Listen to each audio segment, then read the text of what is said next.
Dynamo, ce n'est pas une exposition, c'est une expérience.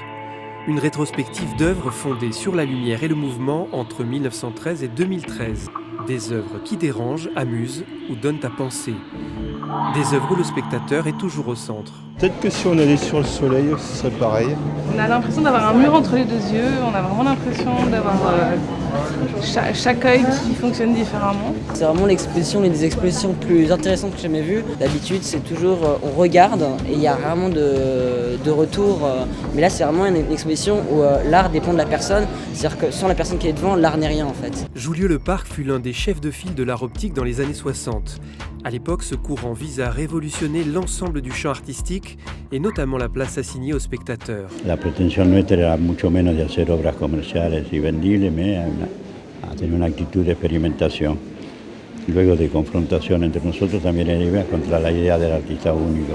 Llevaba a incorporar también al espectador como un elemento creativo más, como algo indispensable para nuestras experiencias. Aux lignes carrées et à plat hérités des pionniers de l'abstraction, les artistes des années 60 ajoutent la mise en espace, la mécanisation et la lumière artificielle. Mais ils conservent des formes simples, très accessibles. Es esa la obra abierta, todos los cuadraditos de esta obra son todos iguales. Están todos situados a la misma distancia y ese conjunto que podía ser muy estricto, muy rígido, se transforma en algo difícil de aprender de una sola vez. Simplicité des outils, complexité des effets produits, c'est l'un des traits marquants de cet art. Ajoutons-en un second, il élimine l'image. Il y a peut-être une certaine lassitude aussi face à un art de l'image qui est aujourd'hui bien en mal de rivaliser avec la télévision, Internet. Et finalement, on vit dans un monde d'images permanent.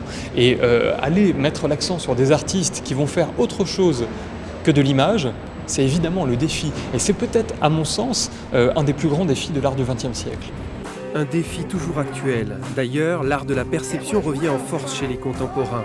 Vaillant, Varini, Janssen ou Capour ajoutent de la démesure, du son et l'immersion complète. L'expérience se poursuit.